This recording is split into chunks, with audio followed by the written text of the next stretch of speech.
Hey everyone, it's time for Geocache Talk. Whether you're at work, in the car, wherever you are, we hope you enjoy the show. Please go like and subscribe on iTunes, Stitcher, Pocket Cast, TuneIn Radio, Google Play, wherever you can find it, so you can get all the weekly Geocache Talk goodness.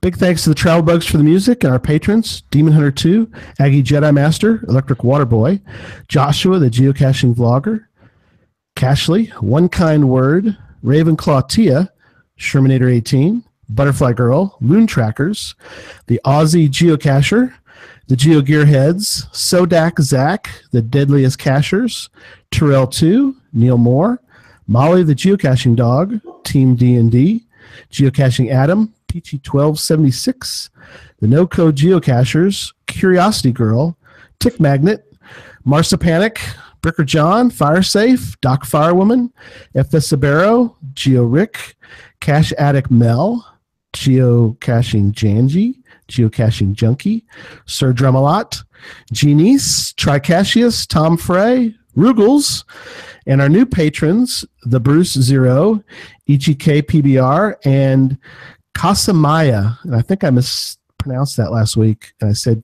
Casamaja, but somebody have corrected me on our Norwegian. It's our Norwegian patron, Casa Maya.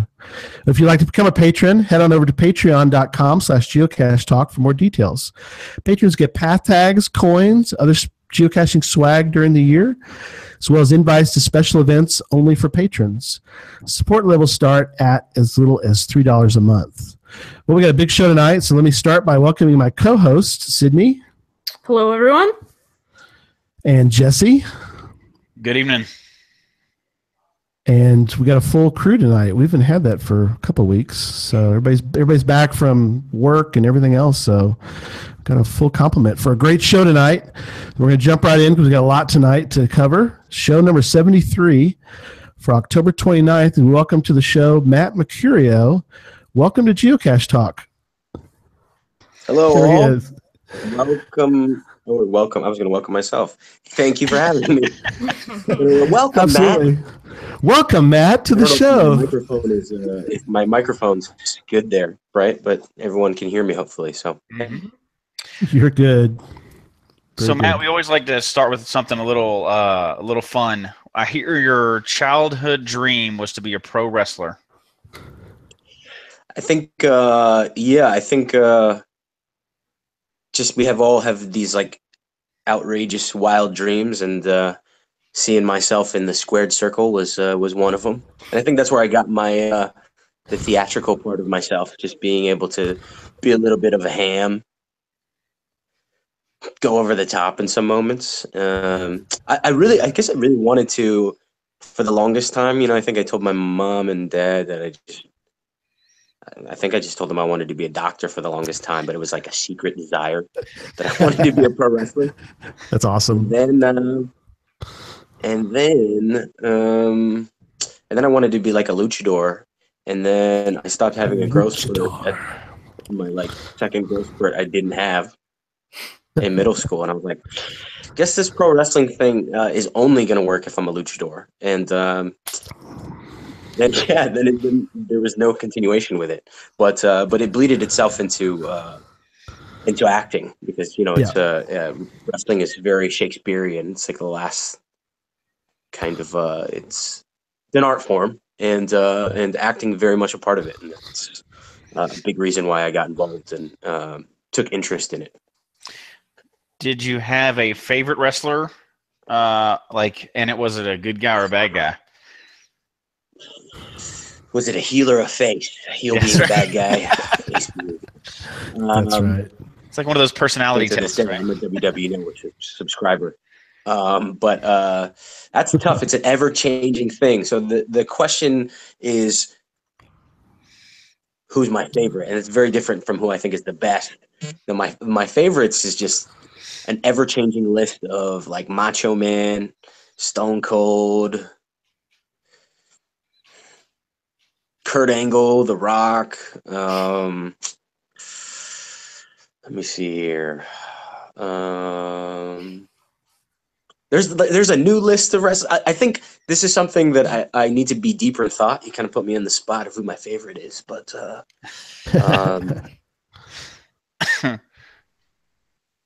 let's just stick with those. I know it's a list of 5. No, that's a I good kind of list. cheated it a little bit. Yeah, that's it.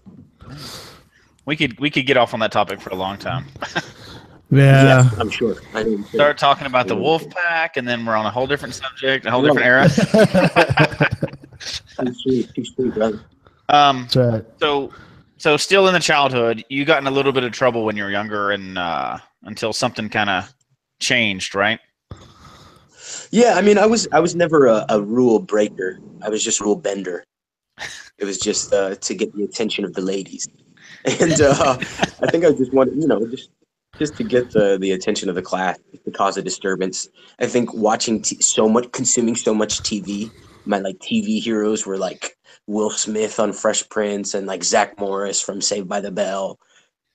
So of course that's just how I naturally was going to be, and and then after a number of visits to the administrator's offices, they decided the best action was for me to partake in drama, and that was, the rest is history, as they say. But yeah, that was really the start of because I think my folks were kind of resistant with me moving forward with like an artistic endeavor like that, because the elective my mom wanted me to choose was a computer programming class.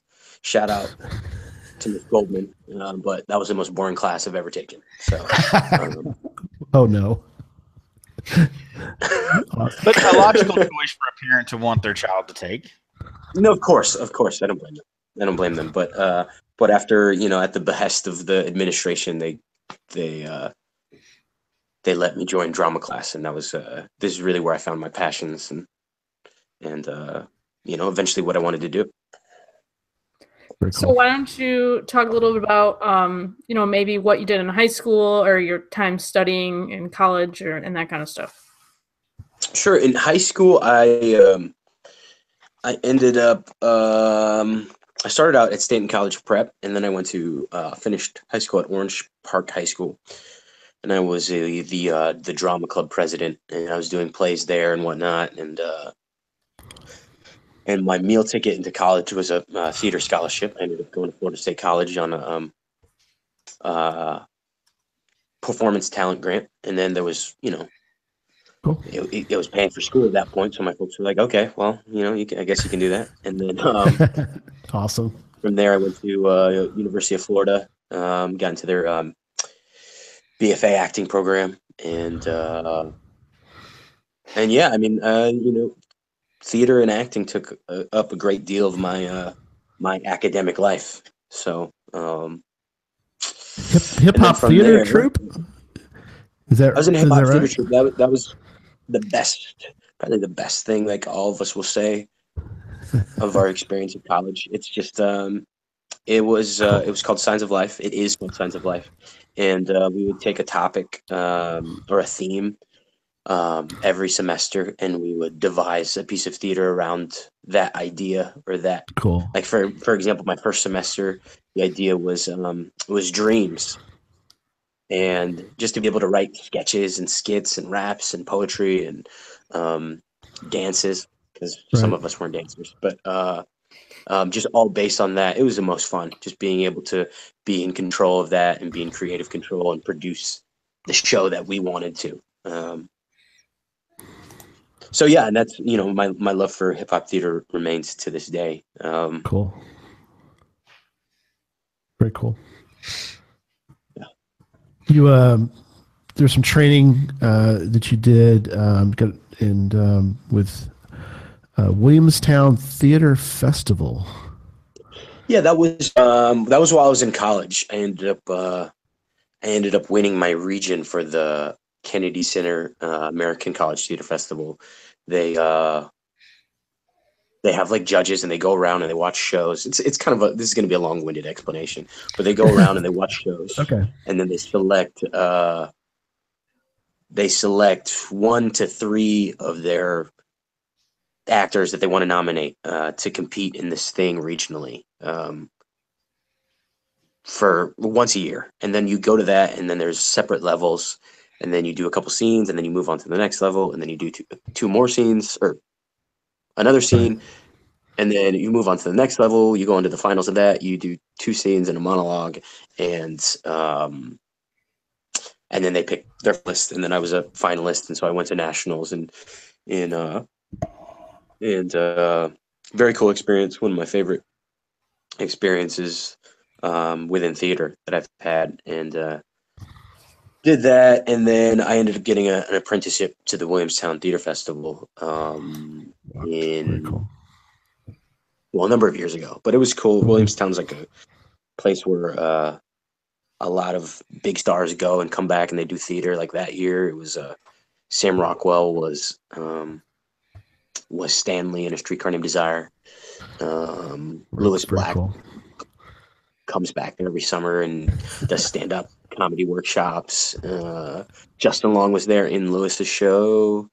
Jessica Hecht is there. It's a fantastic experience. It was just like theater camp for adults. And I just got to apprentice and take acting classes and workshops and do tasks that were involved with like the operation of the theater and doing overnights and things like that, running lines with people.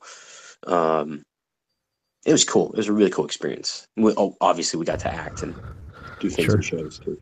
You know, when we had Antley on the show, she said that one of her big things that she wanted to do was to do stand up. Have you ever had the desire to be a stand up comedian at any point? Sure. No. I mean, sure. You sound so excited about it, Matt. Yeah, no, I'd love to. I'd love to, like, any sort of like endeavor like that. I've never whole other world, though. I mean, really, don't you think for an actor to? Oh, for sure. Yeah. I mean, it's similar. It's obviously similar in that it's a performance, but it's just a whole new skill to develop, and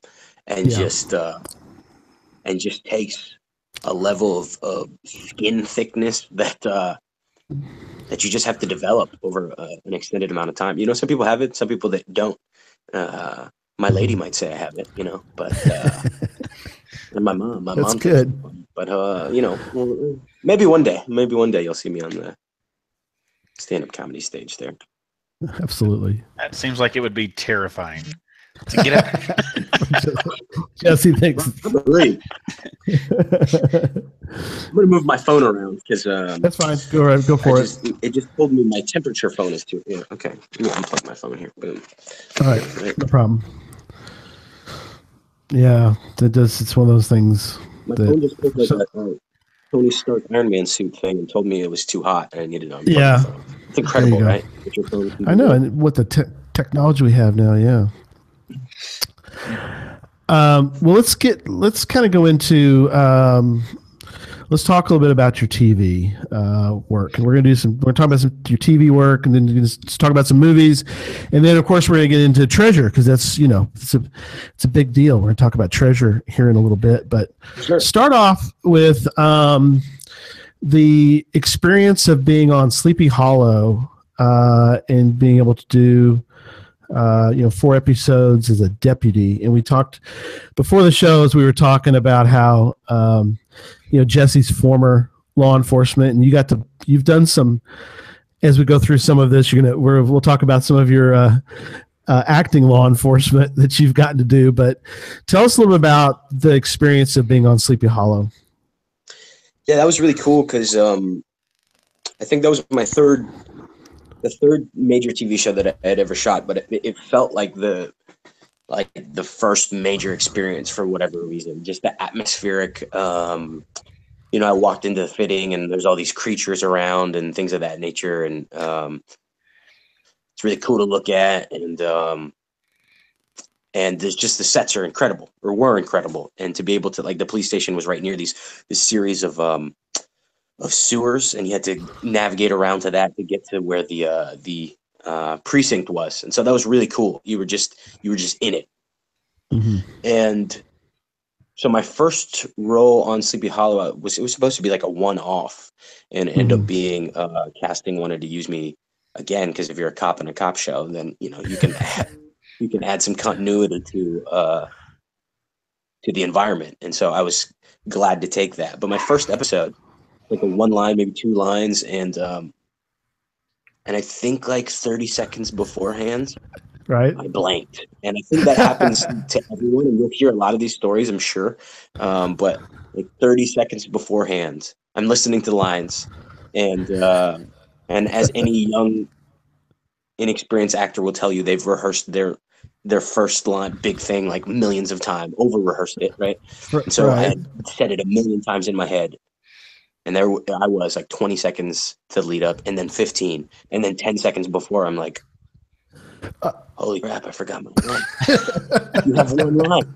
Like, I actually got it. Like, you're going to ruin everything. They're going to know you're a failure, and you're faking it. And so I just had to be like, because I'm behind this wall, about to deliver my line, and I just turned the wall, and, it was just one of those magic aha moments. Oh, okay, I remember now. My body just had to go through the motion. For no reason. Your training kicked in. All that good training you've had, you kicked in. Boom. Yeah, I guess so. But yeah. And so that was a fun experience. And then the second episode, I got to be possessed. So that was cool. That's different. Yeah. That's different. Yeah, we did a couple stunts in there, and I got to work with Orlando Jones in that scene, and it was really cool. We got to talk a lot. I'm a big sports junkie, so we got to talk a lot of sports offset, and then on set it was fun. It was playing. We were doing like stage combat, and there's the pro wrestling aspect that kicked in. So that was fun. That's awesome.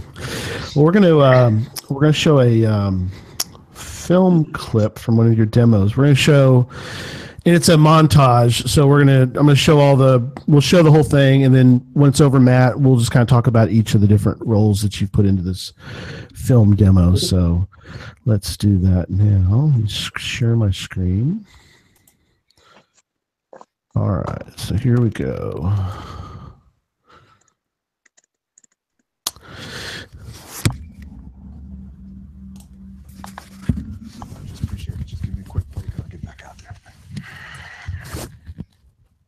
Oh, hang on.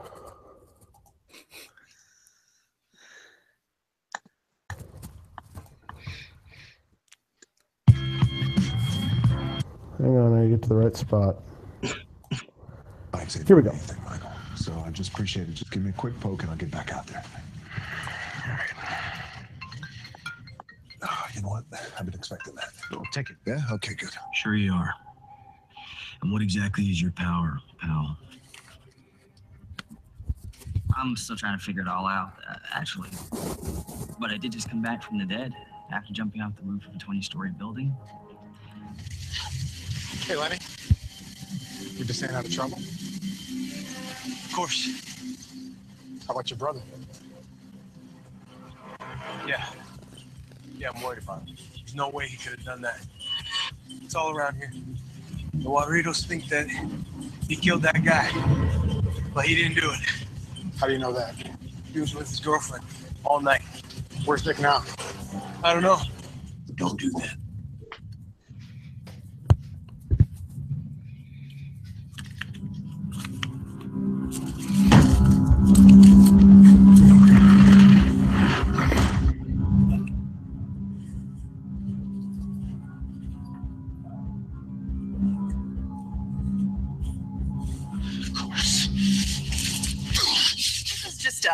Private party. Close, intimate people only. Yo, whose birthday party is this? This is real sad. Oh, Mark, you're such a jokester, right? Am I right? Who's Mark? Dude, she's not into you. This is a private conversation. Then why are you saying it into a microphone? You know what? I had it with you with the blue tank top. Sasha, beat him up. You messed up now. Ow! Hurts worse than getting hit. Lotto caught you right across the bridge. Broke it pretty good. Laceration's not too bad, though. You know, I said I didn't want to broadcast my situation, but this is amazing. Hey, we're well over our goal now. Looks like there'll be plenty for housing and books and, most importantly, food. How can I ever thank you? Hey, we're just happy you're going to be staying here in Jamestown. Excellent work.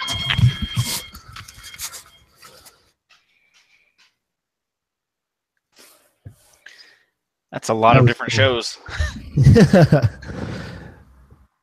Yeah. I was wondering about that. How do things like that work where you've done Fox, you've done CBS, you've several shows. I guess there's no contractual allegiance. Yeah, well,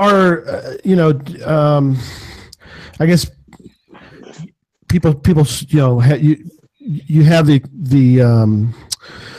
connections to talk to because each show, obviously, if it's on a different network, they got their own thing going. So obviously there's a whole list of supporting actors that are available. And so is that how you're obviously available for all these different types of shows?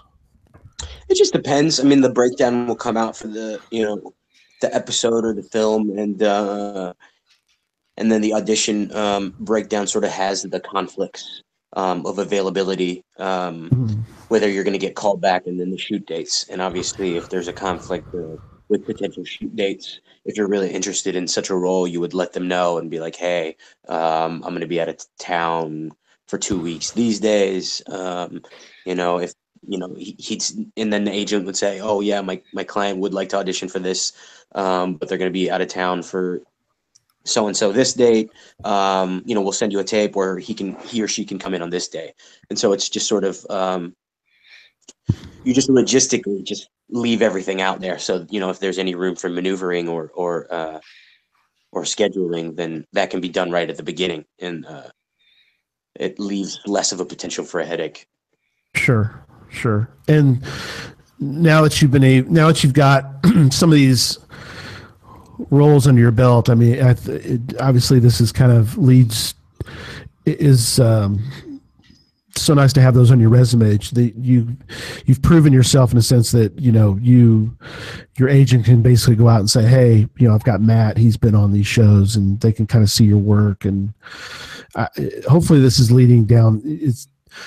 Has it been one of those things where do you feel like it has snowballed some, where you've had roles show up, like you feel like roles have showed up because, oh well, he's a proven actor now, we can kind of do you feel like that's happening now? It's hard to say ultimately, just because you're never in those rooms. You don't know exactly how those conversations go unless someone explicitly tells you, this is, we talked about this and your name was mentioned accordingly. But it certainly feels that way. It certainly feels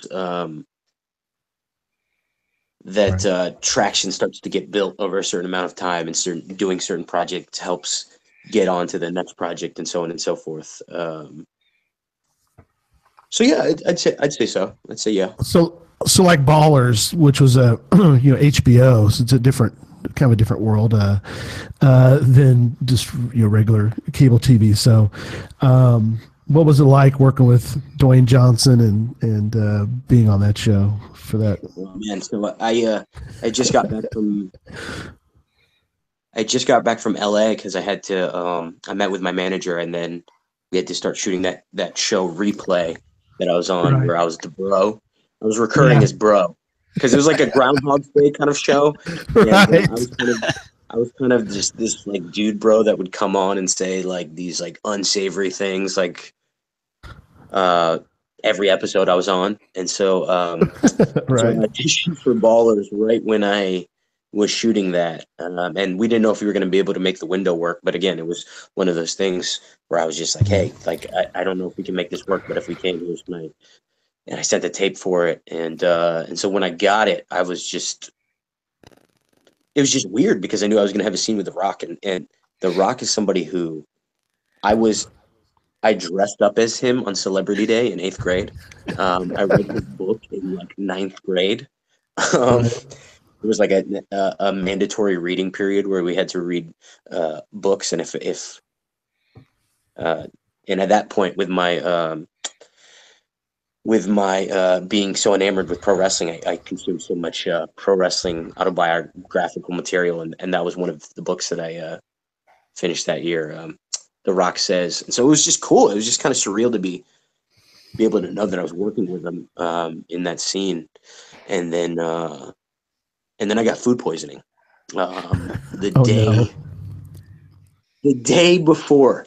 So I got like I thought that it was perhaps like some Indian food that I had earlier in the day, but it was like I mathematically went through it with one of my Calculated buddies, it. and he was able to sleuth that it was too far in the day for me to have gotten food poisoning from the Indian food, right? And it was probably from this like salad. So, anyways, like I had a fever. It was not pretty. You know, one of those things, food poisoning. You know, oh man, you can do the rest in your head. But so then the morning of, I kind of just sucked it up. My fever had gone away, but it was still pretty bad. And then when I showed up on set and saw The Rock, it was just like, well, I'm all right. I get to work with The Rock today. That's right. And when I saw him, you know, he's just super kind, wanted to run lines, and we hung out, we ran lines, and it was just super surreal because this is something who I grew up watching on TV all the time. And, right. You know, as he consumed his protein, we ran our lines, and so then when we did the scene, it was super comfortable and super easy, and wasn't weird that his buttocks had to be in the scene, obviously. Right. So, yeah. But us building that rapport at the beginning before and running lines made it so that it wasn't awkward, and it was cool. It was probably one of my most favorite things that I've done, just because I got to work with the Rock. It was really cool.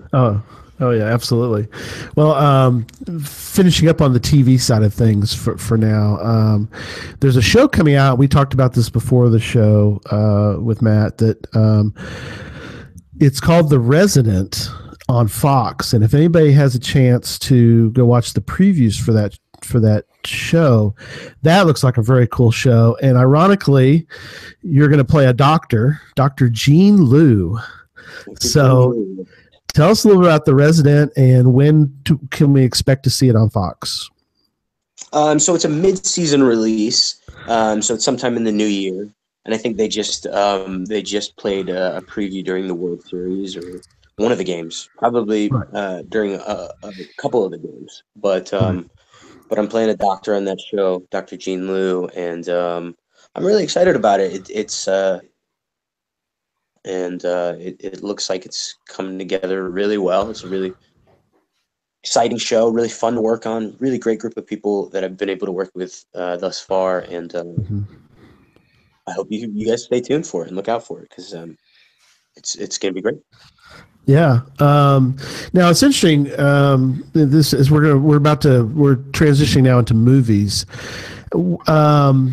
And we talked to Antley when we had Antley on the show about doing both TV and movies, and she said obviously the setup for it as an actor is a little bit different, but she was basically saying that it's acting, and so you just kind of have to go with whatever flow, the vibe that's been created in that the movie or the TV show or the movie that you're in. You kind of, Anthony was talking about how the different directors and everybody kind of obviously does things a little bit differently, but let's talk a little bit about the one that just came out very recently. You played an FBI analyst in American Made. So talk a little bit about your time on doing that movie that's currently out. Yeah, it was. We originally shot that in 2015. Yeah, so it just came out this year, but we shot it in midsummer of 2015, and then we did reshoots of my scene in December, and we ended up doing that in New Orleans. So initially we shot in Atlanta, and then in December, about 6 months later, we ended up shooting in New Orleans. and that was a lot of fun just because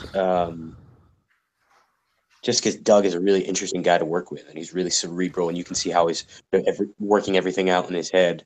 But initially, I was I was in a couple different scenes, and my scenes were with Domhnall, and those ended up getting cut. And then when they brought me back for the different role, then we shot new scenes.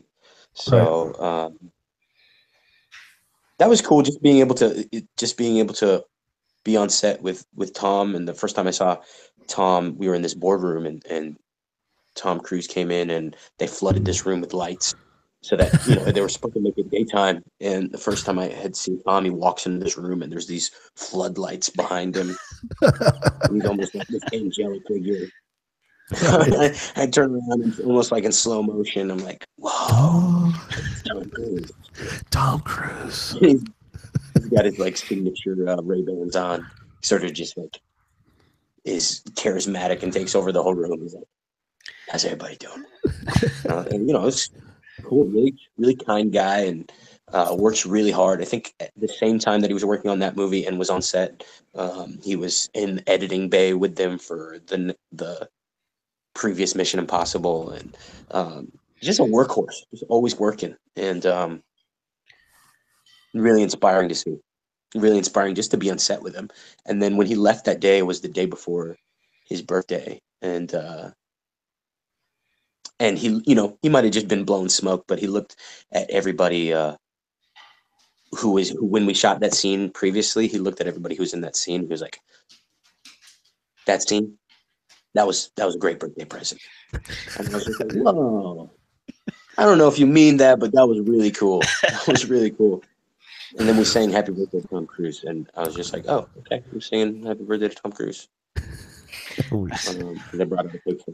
Just a normal day at work for you, right? Meeting Tom Cruise. Just a normal day. Normal day. Yeah, it's got to be, like you said, another surreal. I'm singing Happy Birthday to Tom Cruise. I mean, it's kind of it's sort of strange, right? Couple movies that are going to be coming out soon that I want to ask you about.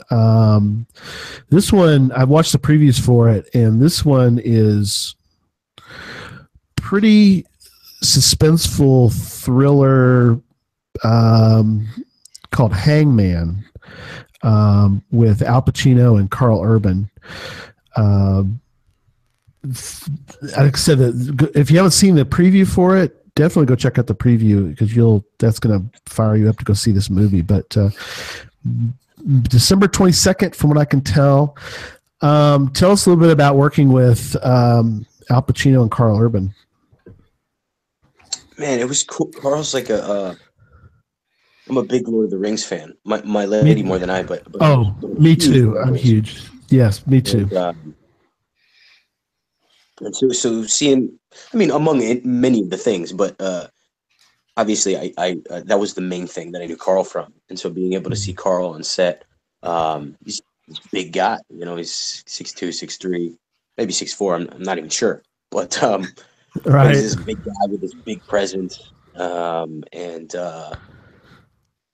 the first time I got picked up in the car, I thought I was alone in the car with just, I thought it was just me and the driver. And I hopped in the back of the car, and I was like, hey, how you doing? And I hadn't even looked around. I was just excited to get on set. And Carl Urban was in the front seat. And he turned around. Cool. He's like, oh, I'm Carl. Oh, hey. Oh. And I was like, yeah, I know. Yeah, you're one of the writers of Rohan, man. I know. That's right. So that was really cool. Just the way I met him, it was almost like he was a character in my own story, meeting right. Carl Urban, and then Al Pacino, when we went to where the actors' chairs were. I don't know if he had directly wanted it or somebody else had wanted it, but they brought in a TV so that the Raiders game could be on. And, oh wow! How about that? And then Al sat down with me, and we talked football for a minute or two before we started chopping it up in our scenes. And so that was that was really cool. So I was just like, oh, okay. I'm talking about the current state of the Raiders with Al Pacino. With Al Pacino. Another surreal moment. Yeah, I'm just talking Raiders with Al Pacino. So how do you play it cool when you're, hanging out with Carl Urban, Al Pacino, and Tom Cruise? Because I'm assuming as an actor, you don't want to woo, freak out and run around the room. You want to be professional. How do you pull that one off? Or is it acting as well?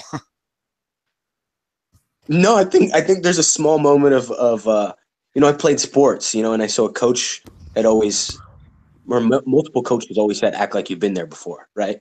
And so even playing sports, you saw dudes who were larger than life on the football field. Like we knew who, I'm same year as Tim Tebow, and being from Jacksonville, we knew who Tim Tebow was. Right. Anybody who played high school football knew who Tim Tebow was, right? Right. We didn't get to see him on the field, but I can imagine if you saw people of that ilk, of that sort of local fame, it was just like, okay, I know who you are and you're really good, but I got you. And so there was a level of that with every role. Every time you see that a superstar or a mega star who you admire, there's a level of okay, keep it together. You're cool. You're fine. You're talking football. Relax. So I guess for me there is a little bit of small inner monologue to tell me to chill out for a second. Right. Once you get over the surreality, if that's a word, how surreal it is, and how weird it is, then you just get yourself down. And you're like, okay, he's just a regular person. She's just a regular person, and this is fun. So yeah, very cool. And then the last one we're going to promise we're getting into treasure here in a minute because it's critical here tonight. The Leisure Seekers, also, it's a movie coming out next year, January 19th or so. And you worked with Helen Mirren and Donald Sutherland. Now, Donald Sutherland, to me, I know I'm a little older, but Donald Sutherland will be forever, I'll always be forever a fan of Donald Sutherland because he was in the movie MASH. I don't know if you ever got to see that, but he was really incredible as that. Of course, his son, Keith Sutherland, everybody remembers from 24. But what was it like being on The Leisure Seekers with Helen Mirren and Donald Sutherland? Yeah, I didn't get a chance to meet Donald just because our scenes weren't together. My scenes were with Helen. But it was a fun experience. I think they shot a little bit in Atlanta, a little bit in Key West. Maybe Boston, I'm not entirely sure, but our scenes were shot in Jekyll Island, so got to spend some time on my hotel was on the beach and everything, and my lady came up with me and we got to spend time on the beach and shoot this great movie. And it's rough, Matt, really rough to do that, I tell you. Yeah, we got to do that, and it was in the middle of a storm. Okay. All right. It's rough. It's rough. It was, yeah. But still, so cool. Yeah, it's still cool. And once the storm had cleared and we got to shoot, and Helen Mirren's super kind, and again, again, I had to have that mini monologue when I saw Helen Mirren. I was like, okay, it's the queen. Calm down. That's right. You're fine. Just the queen acting with you, and she's super sweet. She has to run lines with me, and it was an Italian directing team, and so there was a language barrier in certain instances, and she would always speak up for me in certain way. I was being squished in this one part against the wall, and she was like, can we make sure that Matt's not up against the wall? And I was, she totally mommed me. And it was so sweet. And I was like, oh, this is Helen Mirren just mommed me. It's awesome. It's perfect. Yeah. That's awesome. Her, personality. Yeah. And that's at the Toronto International Film Festival, or it was recently, and movie premiere sometime early next year. But yeah, another fun part. Yeah, well, very cool. Well, we're gonna now switch gears. Let's talk treasure, because I know people are excited to hear about treasure tonight. So we're gonna switch gears. So with Treasure, how did you first hear about Treasure? Let me get you guys the picture of it for a second. There you are. Yep. Go ahead. We got you. I first heard about Treasure because Antley is a friend of mine, and she was auditioning for the film, and she was like, "You should audition." And I don't remember if I sent. And then I sent materials over to casting and over to Chris and their team. And then Ainsley had also recommended me. So then the first time that I read for Chris was the read through that they were having for the film. So I got to read through. I guess Chris wanted to see. It was almost like a chemistry read, and he wanted to see how I read live with Ainsley and the rest of the cast that I had lines with. And then after the read through, then Chris had offered me the role. So that's how I found out about that. So thank you to Ainsley. Old pal. And Yep. Very cool. And it's been a while since that. Yeah. Casting, but. That's the thing I think people forget about because, the movie came out this year, but, you've got it. The actual filming of it was 2 or 3 years ago, right? Right. Summer of 2014. Yeah. Okay. So, yeah. Well, it's funny because we have a chat. I don't know if we mentioned it. We didn't talk about it before the show really, but there's a chat room that runs as the show's going. So people are talking about the show live as we're going through it. Pretty busy tonight. I saw the chat rooms really rolling. Yeah, like people were saying, "Hey, I just saw him pop up in American Made. I was there the other day." So people are talking about this as we're going through it. And you can tell that people have watched the movie, especially with this crowd, because there's a question that would only come up if somebody had watched this movie, right? It says, in your character in Treasure, and I know we're jumping ahead a little bit, but were you working at the soup kitchen, or you'd previously been in trouble and then you were in the soup kitchen? It didn't address it in the movie, but that actually came up as a question in the chat room. I was like, wow, people are paying attention to that movie. I had a backstory to Ryan, yeah. I had always interpreted it that Ryan was always kind of had this earthy dorkiness about him, and sort of like had this idea of that monologue where and I very much echo that monologue that he says, like about us all being one thing and all interconnected in that way, and that the volunteer at the soup kitchen was like his own endeavor, that he wanted to, that I wanted to be there, and because it was like I was feeding my family. It was like I was feeding myself, because that was, we are the same kind of deal. So that's how I felt. So of course the question that has to come up on this show is, had you heard about geocaching before the movie? Yeah, I had a friend who had first mentioned geocaching at Disney, right? I think it was like a field trip. I wasn't on this field trip, but it was a friend who was on a field trip with the friend at Disney, and for like Horse or something, and the friend was partaking in it. And I had known about the hidden Mickeys and things like that, and like all the like fun mini games that you do at theme parks and things like that to make your experience more exciting. And then that was the first time that was mentioned, the geocaching at Disney, and I was like, oh, this is cool. And then they were doing it on like military bases, because they had base access and things like that. I was like, wow, this is really cool. And it took them like through the woods into like old cemeteries, and then like like all these interesting places that one wouldn't typically venture out into. And some of them were like typical places as well, but so I had heard about it just because of the adventures that this friend of mine had been on because of it. So then when Chris had mentioned it to me, or I read about it in the script, I wasn't like, oh, what is geocaching? I knew what it was, but I hadn't actively participated in it until filming had started. Right. So. Chris is actually either in the chat room right now or sending messages through. I don't know if Gary, if you're getting them, but I guess he's making sure you don't say anything bad about him. So he's walking around the internet right now. He's sending messages. I don't know how to connect him in or anything, but so he's there somewhere. Yeah, he's spying on you right now. Chris is Chris was in the chat room, but he knows we're gonna rag on Chris. I mean, we know.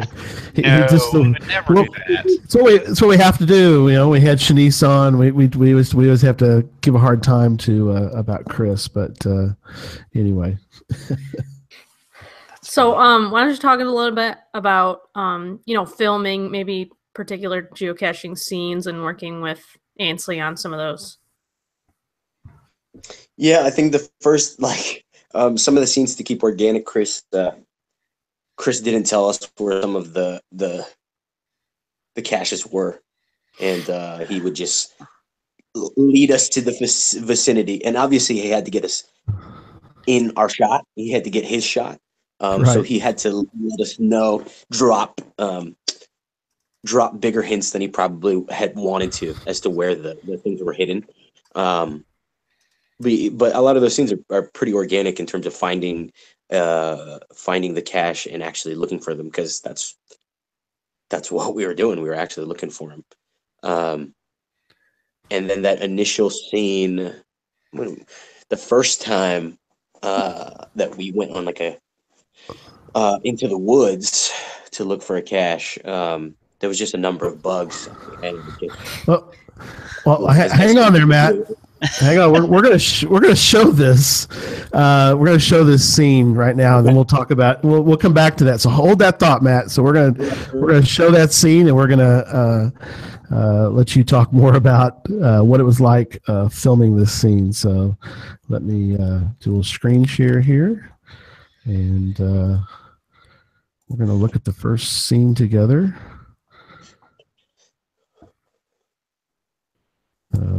Here we go.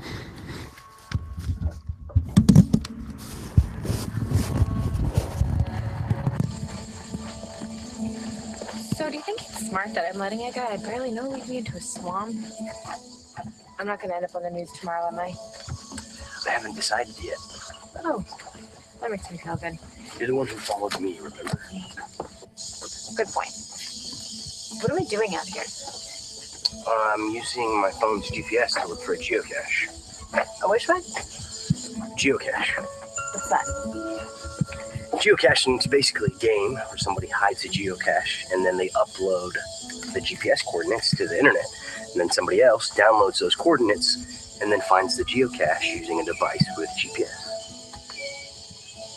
Got it. So the point of this game is to find the geocache. Prize in the geocache? You'll see. The one I'm looking for should be just up here. Right. So according to the GPS, it should be somewhere around here. Look for a container of some kind. Yeah, I don't think it's out here. It's out here. Somebody wrote in the logbook. I saw it last week. Sure. I'm sure.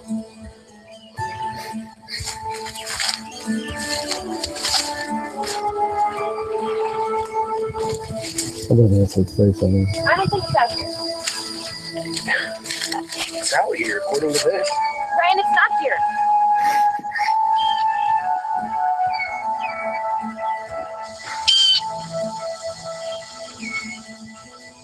Wait, is that it? Yeah, that'd be it. How are we gonna get it down? Looks like it has a hook. That's probably what this stick is for. Grab it.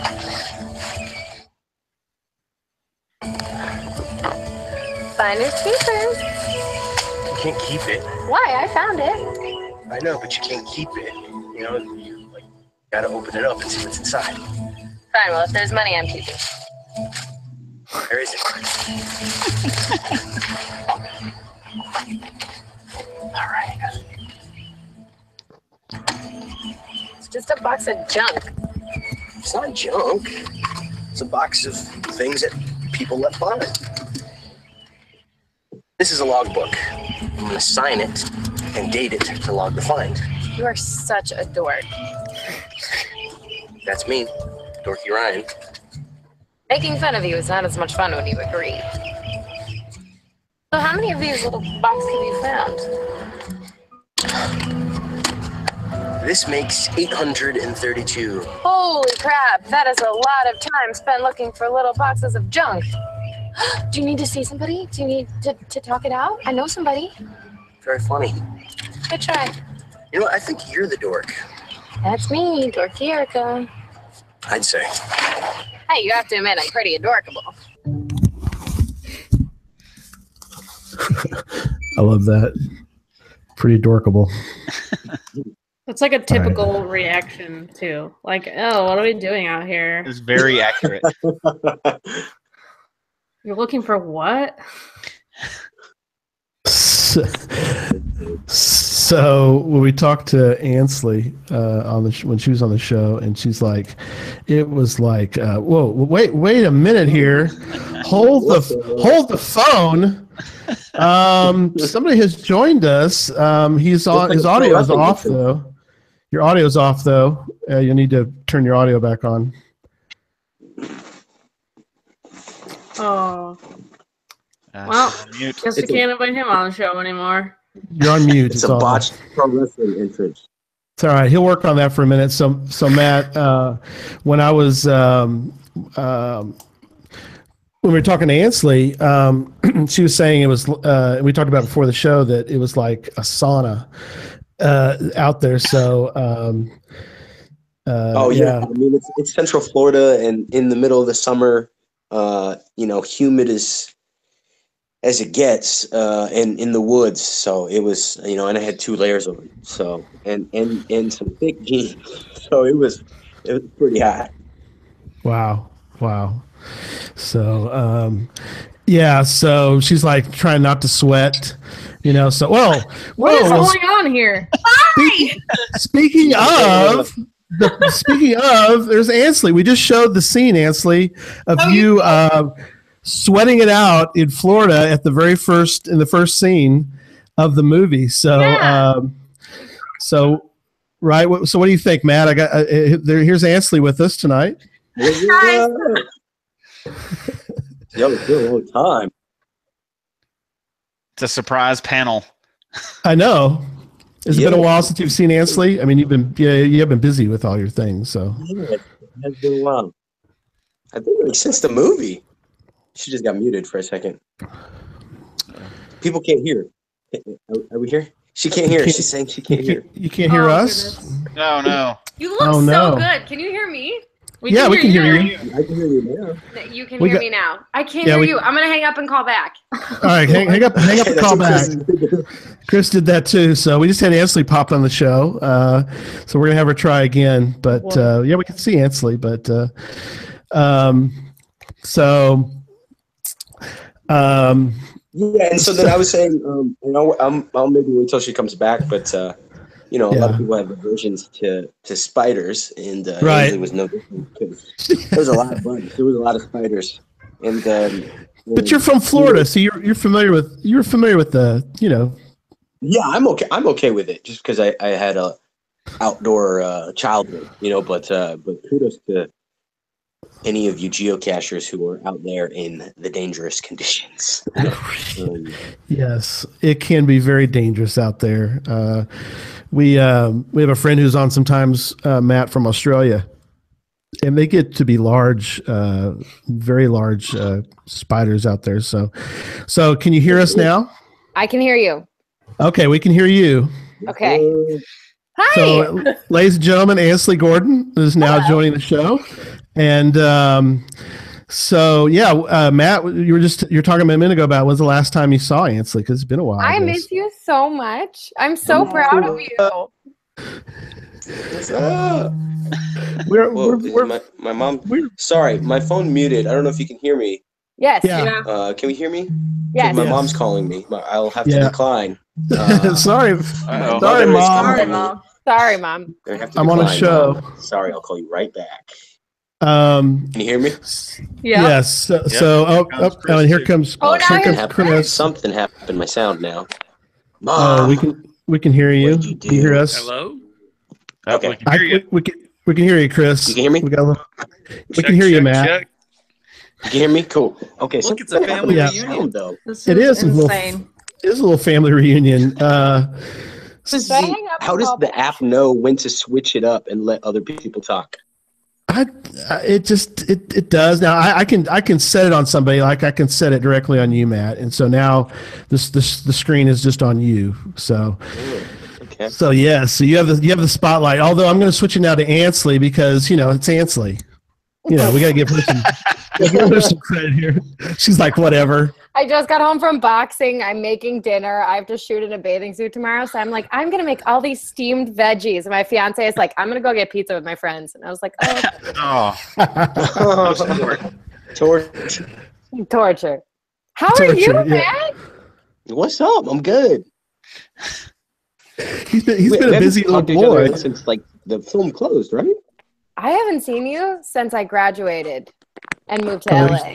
All right, there's Chris. Oh. What's up, Chris? Hi, Ansley. Hi. Well, Chris, thanks you guys for jumping on the show tonight to talk about treasure. So, Matt, we were talking earlier about the different events that people go to and everything. So we're going to ask Chris and Ansley real fast about their experience on the Queen. Well, we're asking about GeoCoin Fest. So Chris, don't tell us about all of your Queen Mary experiences because one of them we can't talk about because you had some very loud neighbors. But what was your experience or what was your thoughts? Guess, Gary. Yeah, we can't guess. Well, he said to some people. This is a family show now. Hold on, Gary. Be careful. That's right. Be careful. How was it being at CoinFest, Chris, and just the experience? Because you went to Moga. We got to see each other at Moga. So what was it like going to CoinFest? Well, I knew that geocachers had a, kind of, they had these events and they kind of did their own thing. But I never, I guess I didn't realize what a community that it really was. Like how tight geocachers are. How much they love putting on these events, even though it's stressful. People, they pick up the reins and they put on these events, and people love going to them, and they bring their families, and it's kind of a reunion. I think a lot of people see each other at these events that know each other, and they hang out, and so I just really felt the love there, just like I did at Moga and the other events. Just having a film that, has a built-in fan base, and the fans really love the film, and just to see people express that and to see it on their faces and their children's faces is pretty amazing. So, Ansley, you got to meet fans, obviously, there, and take some pictures with some girls and all that.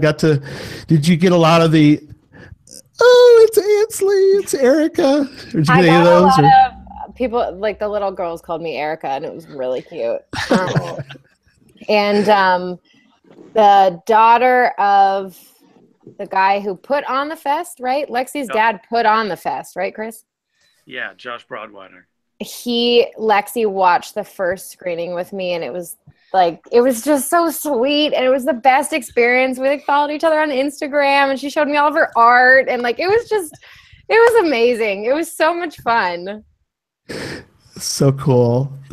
So, all right, let's get back to the movie for a moment. So, and back to Matt. Matt, I'm back on you. He's like, there he is. All right.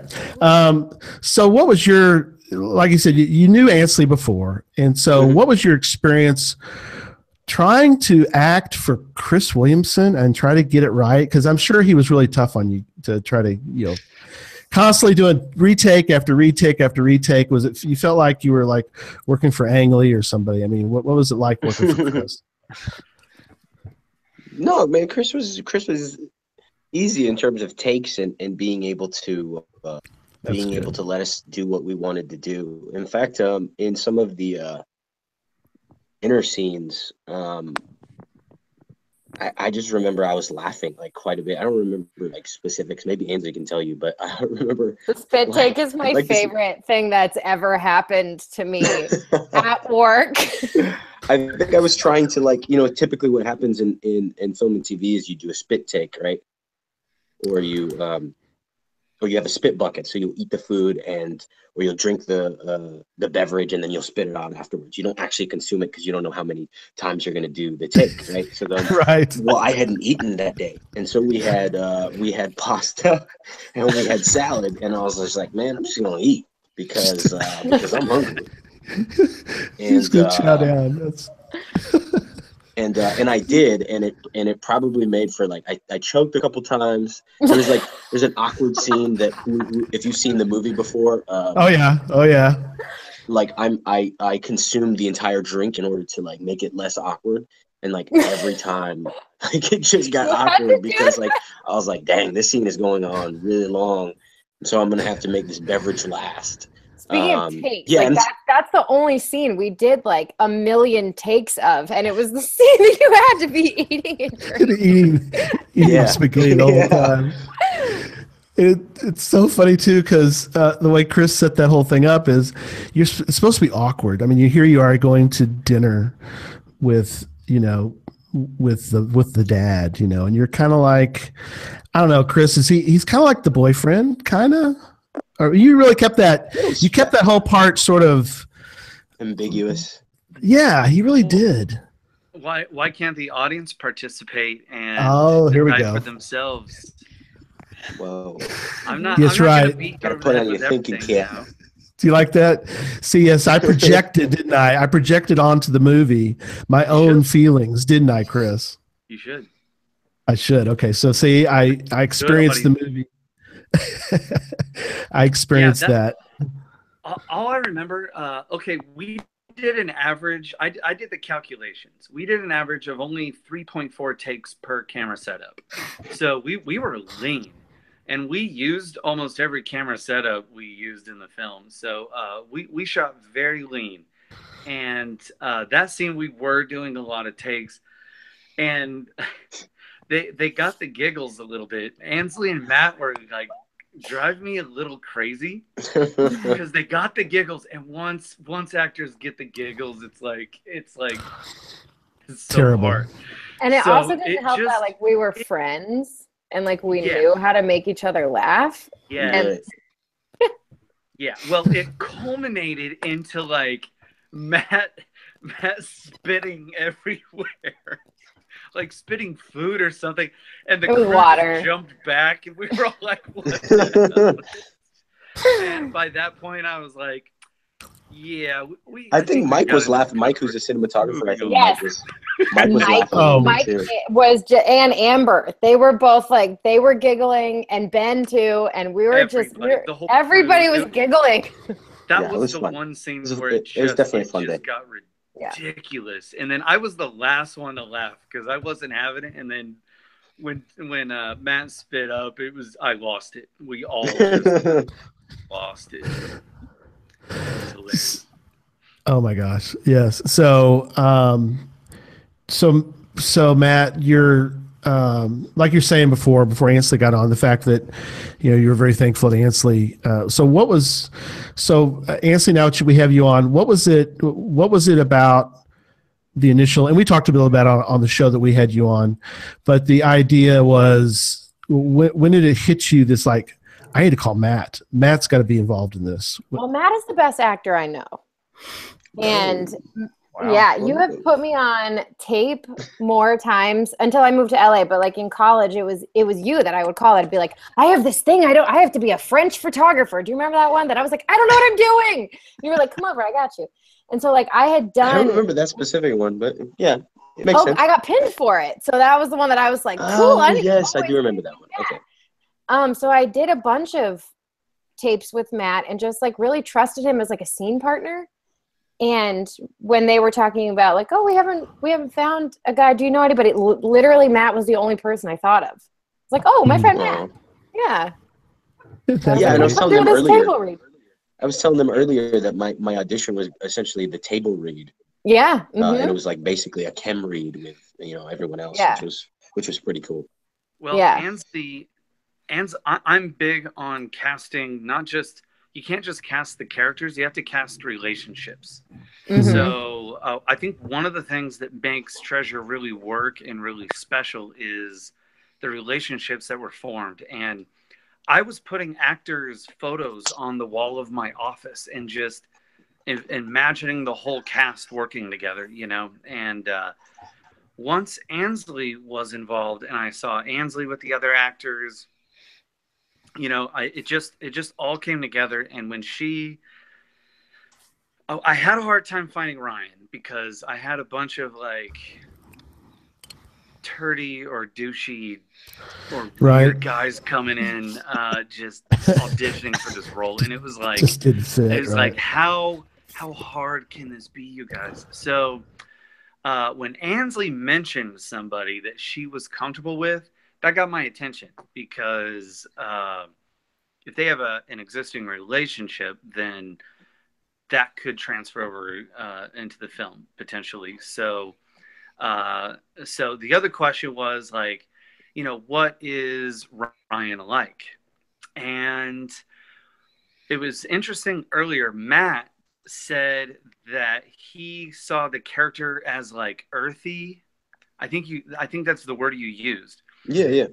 And what's interesting is when I met Matt and we were going through that reading, I felt like Matt was just a grounded person. Intuitively, just the feeling, the chemistry I got from him is Matt just made me feel more comfortable. He just has that effect on people. Thank you. Even right now over the video on this show, he just puts people at ease and just kind of has that grounded thing. So it really, when I he really didn't look how people imagined him. People imagined some scrawny white kid or something like that, not some like a bulky I cannot guy. imagine Ryan as anything other than Yeah, right. And once Matt read for it, it was like, this is why you keep an open mind, because somebody will come in and they will just, a good actor will be able to just inhabit that character and make you feel like they're the only ones that could be it. And that's what Matt did. Very cool. Thanks, well, we're going to show one more clip, and then we're going to have all three of y'all comment on the clip, and I'm going to do it right. And so I don't think people know because I did all the editing, but Antley and I know what I did on the first when she was on. That was before I had co-host, which I probably should have had co-host back then. But I stopped the whole podcast instead of stopping the screen share and went into full-blown panic mode and talk about a calming effect. Ansa was a very calming effect for me because she's like, don't worry about it. It happens. We're not going to have that happen tonight, but we're going to we'll show this one clip real quick. So let me screen share again, and then we will talk about this. What am I? Stop. I have dinner on the counter, and so my dad is trying to get dinner. Trying to get it? That's funny. All right, here we go. Let's show this one. Here we go.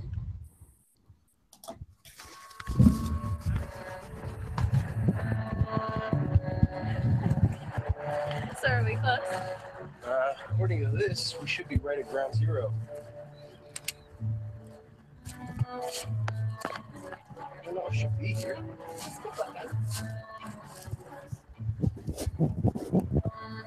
Okay, let's just step back for a moment and look around. And I think that's it. That was easy. All right, let's see what we got here. Oh, hey, look, a geocoin. What's a geocoin? It's a coin that belongs to someone else. This one is pretty cool. Check it out. There's a code on the bottom. TM7RPF. What do you think that means? It's a tracking number. You can discover it on your profile and get an icon.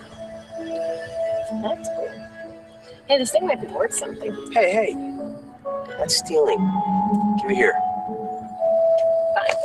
Whoa, I wish every geocache had one of these being in Florida.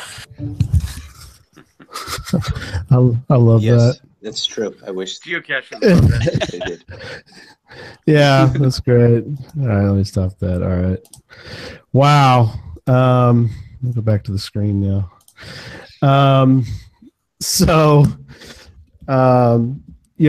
What's funny, Chris, before you got on, Matt was saying that he did, and this is what Antley actually talked about when she was on, the fact that you kind of made them find some geocaches, you kind of forced them to find them. Yeah. We're like, just tell it where it is. We're actors. We'll act like we're looking for it. Just tell us where it is. Montage scenes where I needed to get just footage of them looking for geocaches. So Right. I thought,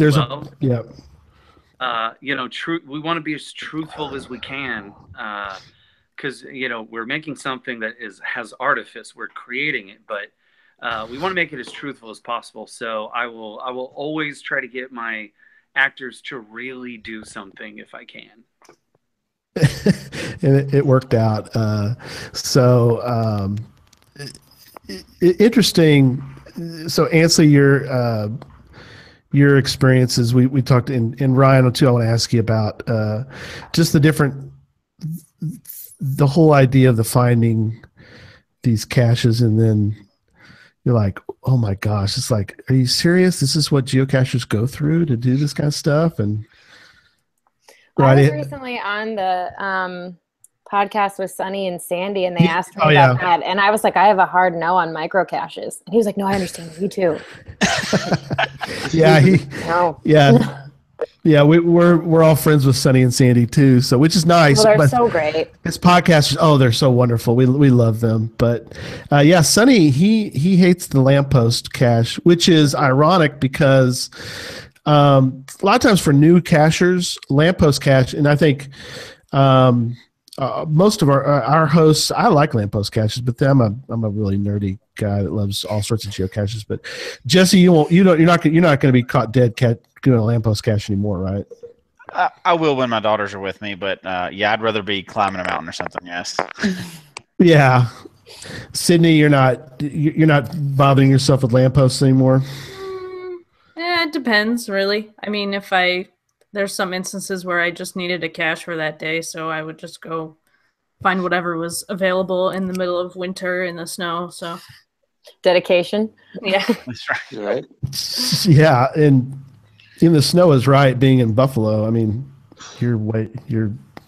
the experiences of like Antley's got it easy. She's in LA. If she want to go find a geocache in the sun, it's like, what is it? You're like, it's like 80 degrees right now in California. So it's cooled down a little bit. Alligators. So right, versus where Chris is. Yeah. So these scenes, I think, Chris, like you said, you really did a good job of incorporating, because we've talked about it before, and the fact that geocaching is in the movie, but geocaching isn't the only thing in the movie. Does that make sense? I mean, it was woven into the story. Right. And I think you did such a great job of doing that. So when you guys were out at the Queen Mary, and did you show it a couple times out there, Chris? Yes, twice. Okay, cool. Isn't that cool?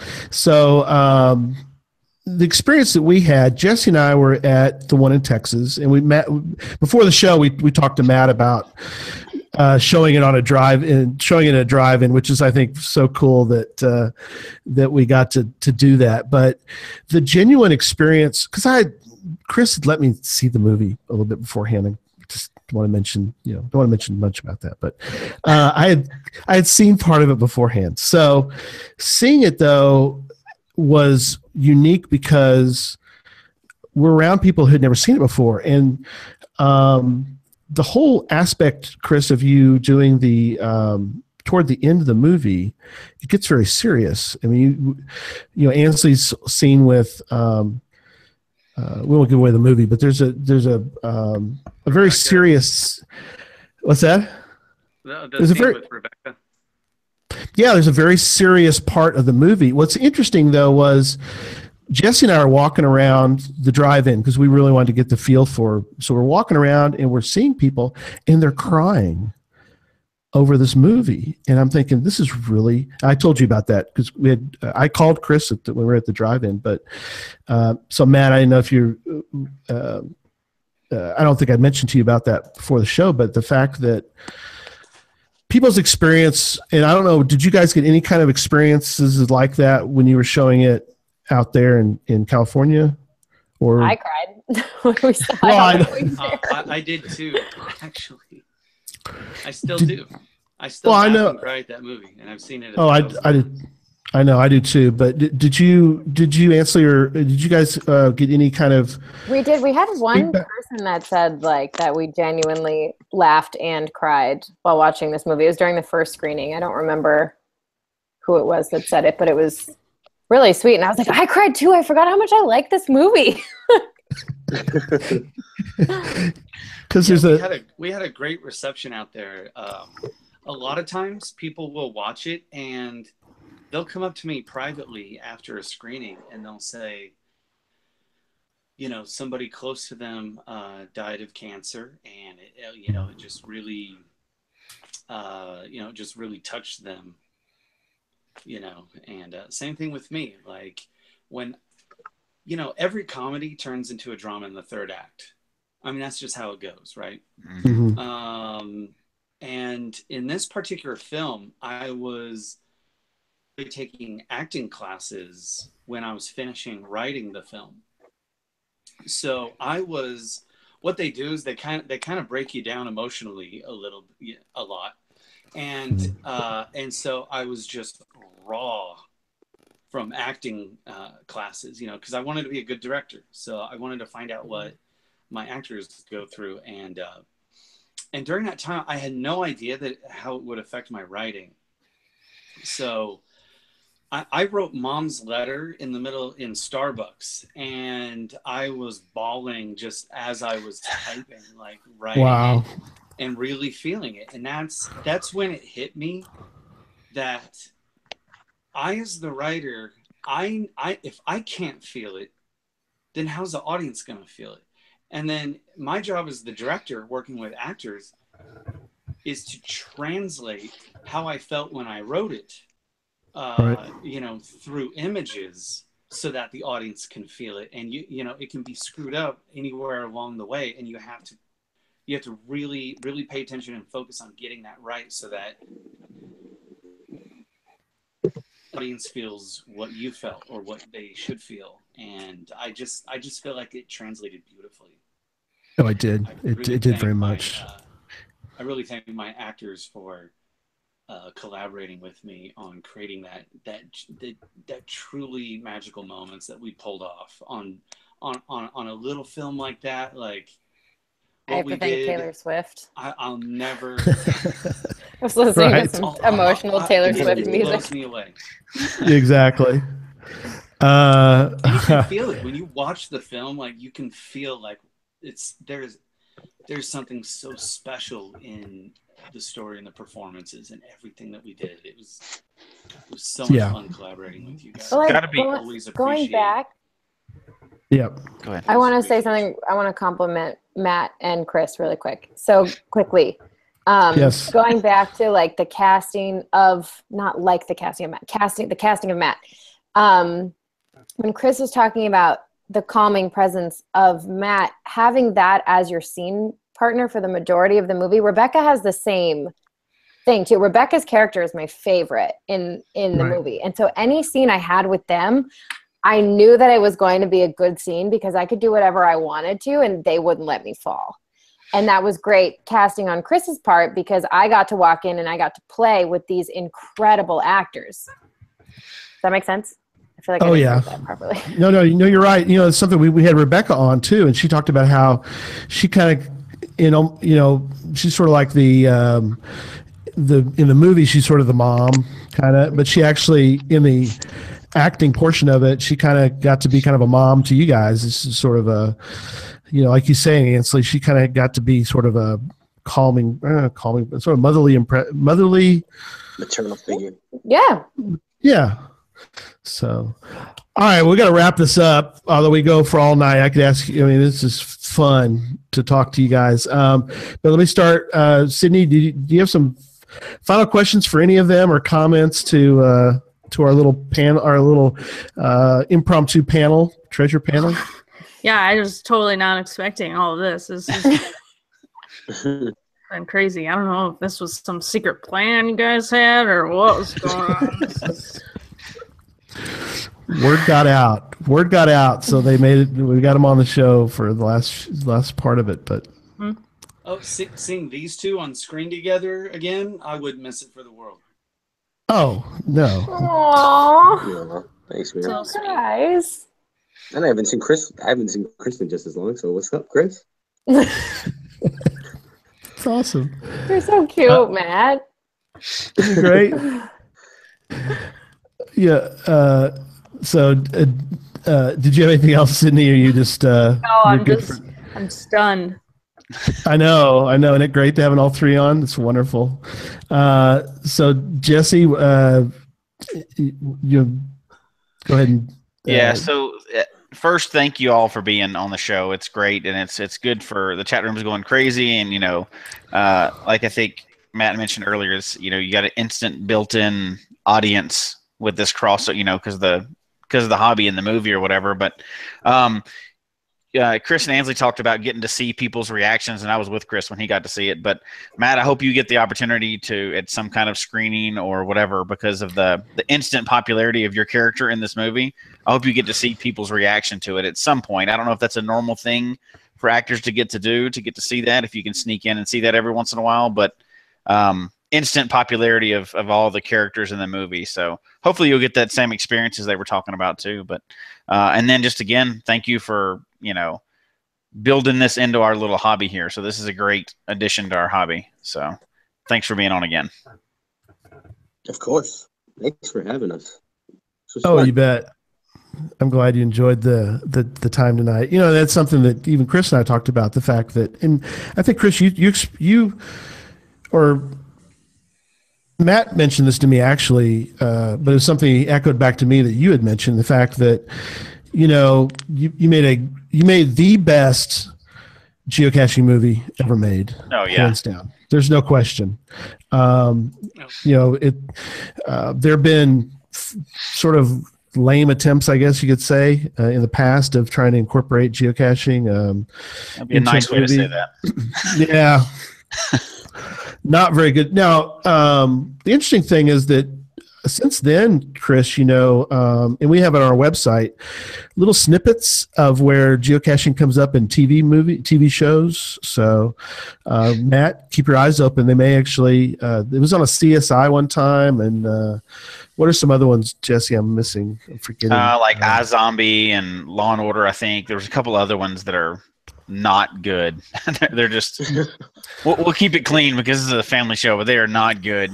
Yeah, you did a great job of incorporating into the movie, and it's funny because our audience. So no matter how big you guys ever get, and we hope you all get, rich and famous beyond your wildest dreams, right? You'll always be the people from the geocaching movie for us. So it's That's gonna right. be great. Well, we wear that badge proudly. Good. Indeed. Yeah, so great. All right, and the chat room was going crazy tonight. Thank you, all people in the chat room, all the questions and comments about the movie, and just it was neat to be a part of all this. So, Chris, thank you for including us in the process. And yeah, people mentioned about Treasure 2. So, Chris, I don't want to put you on the spot, dude, but I'm in. I'm there. There you go. Your casting call's done. We're there. Tell everybody That's it. Buy the movie, buy the geocoins, buy everything. Yes. That's the only way it'll happen. That's how this industry works. Yeah. Yeah. Something, very important. You can, go to treasurethemovie.com, go to our website, geocachetalk.com. There's a link to go to purchase the movie. So definitely go get it. Now, even recently, it wasn't too recently, but one thing is Chris has added DVDs, because I've talked to some people who are like, they still are in the world of non-Blu-ray. And so they're like, well, I don't have a Blu-ray player. I'm like, that's not a problem anymore. You can buy DVD. And so that was, oh yes. And yeah, Chris mentioned where there's some geocoins. Now, other than the original, I have the original right here. There's the original coin. Oh, the new ones are absolutely. Can I show mine? Ainsley's seen them. Can I show mine? Chris has got. He designed them, and they're absolutely gorgeous. Ooh, there, she's got one. There, Ansley's got one of them. That's the one coming out, isn't it? This is the first time anyone's ever seen it. That's a cool looking coin. It's no, you're good. That is beautiful. That's gonna be a great coin. I'm gonna show it again. Hold on, let me set this down right. Okay. Oh yeah, they are sweet. Look at. Awesome. Look at that coin. That thing's huge. They're gorgeous. I'll have them on the website soon. Okay, cool. Yes, he's such a goofball. That's awesome. She's very adorable. So adorable. Which this one, by the way, and so I don't think you've seen this coin, maybe, but this was a promotional one that they did, so this is one that was created, and it's got the little dinosaur. Oh, that's cool. Isn't that cool? Cash, yeah. Yeah, from Cash. Yeah. Yeah. Cool. Isn't that neat? So that was used as a promotional thing through. There's also treasure geocaches out there now. Oh yeah, talk about that real fast. Somebody went through the entire movie to create a quiz to find the numbers for the coordinates to a geocache. I think it's in Texas. And it's absolutely amazing. They went through the whole film and created this crazy quiz with like tons of questions. Like how many times, like how many steps did Ryan make when they were walking there? Mine was 3. You know, like they got that's super so detailed. Cool. And I'm like, that's really dope. like, wow, that's awesome. And they're hard questions too. They're hard. Yeah. Well, and also something. So we have our trackable code back here, but Chris has put. How many did you put in the movie, Chris? A bunch. the question that shan't be answered. That's yes. Right. I can never get him to tell us, but if you buy the movie, there are a lot of trackables. Just like Matt in the movie with the coin, and also you have one on the black shirt that you wear in the movie. There's a trackable on the back of that. I don't know. Did Chris explain to you guys about trackables? The bug one. Yeah, the travel bug thing. Yeah. Mm-hmm. I still have that shirt.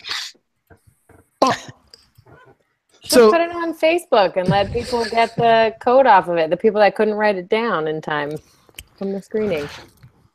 Well, you make them buy it. They can replay it. I actually heard about the other day. Somebody watched it with a non-geocaching member of their family, and so they watched it all the way through. Chris, so they watched all the way through, and then they went back and watched it again. They kept stopping it, and this person was like, "What are you doing?" It's like, "I'm searching for trackables."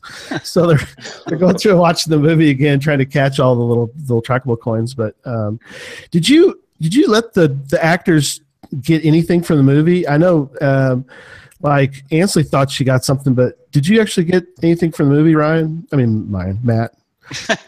Like what? Yeah, it's okay. It's Matt. Into one you're Matt and Ryan. I did that to Antley one time. It's totally fine. I respond to Erica. Did he let you keep I remember getting anything. I know that. No, I don't remember. I don't remember if I got anything. Oh man.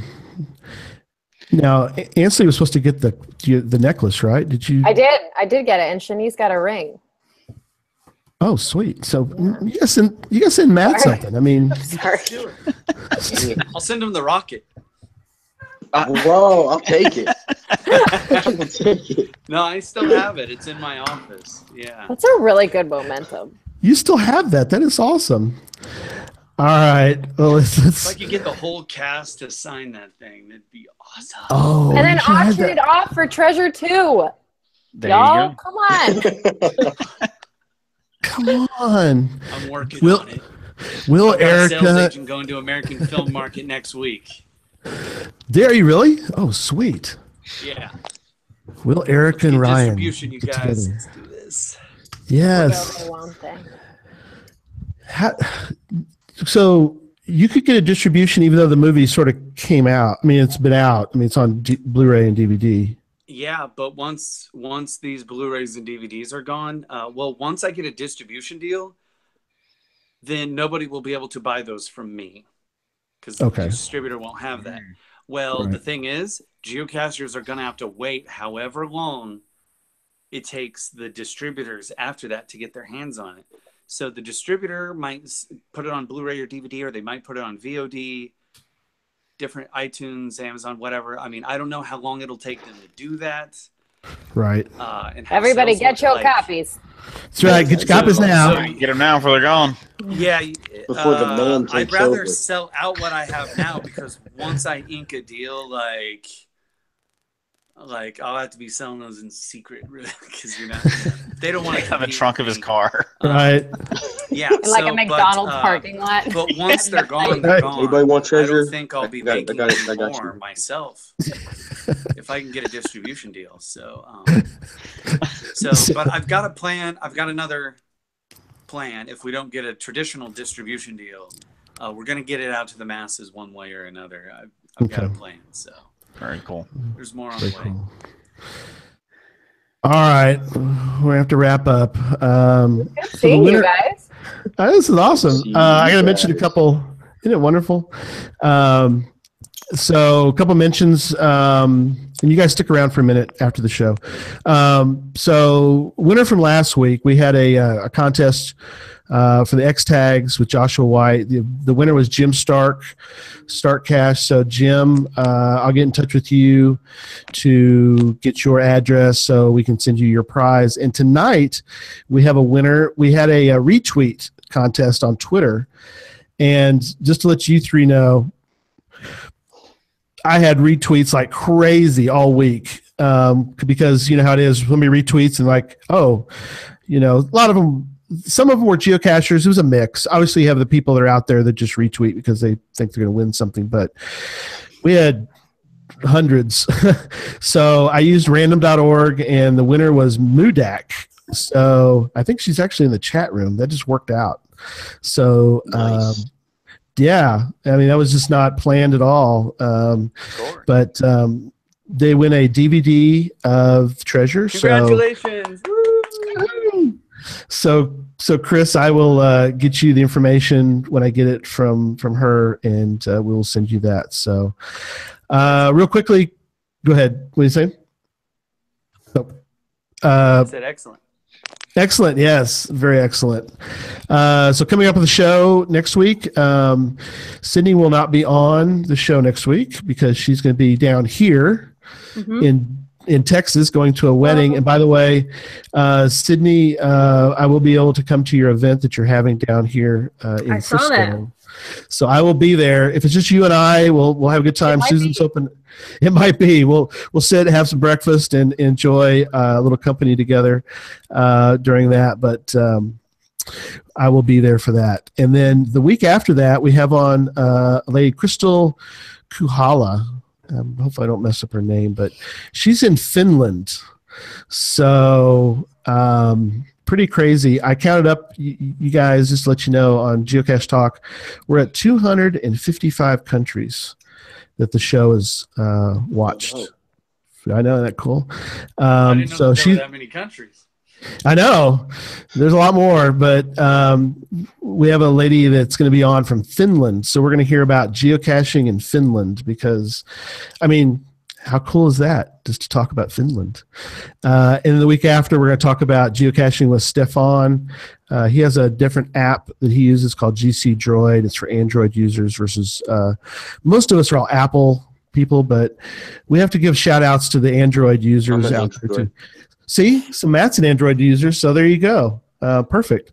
So he has an app that works great on Android. So we're going to have him on. So, well, folks, we hope you enjoyed the show tonight. Please email us your comments at geocachetalk@gmail.com. Don't forget to follow us on Twitter at Geocache Talk. I am at Gary Slinkard, one word. Jesse is at Memphis_Mafia. Sydney is at ShermanatorGC. And our Facebook page is facebook.com/Geocache Talk. Show can be found on iTunes, Stitcher, TuneIn Radio, Google Play, as well as the Geocache Talk website. Don't forget to click on the subscribe button below so that you can see and hear the show on a weekly basis. Until next week, don't just talk about geocaching. Go watch Treasure and then go geocaching. Good night, everybody. Couch. Good night. That's right. Good night, everybody. Good night. Good night.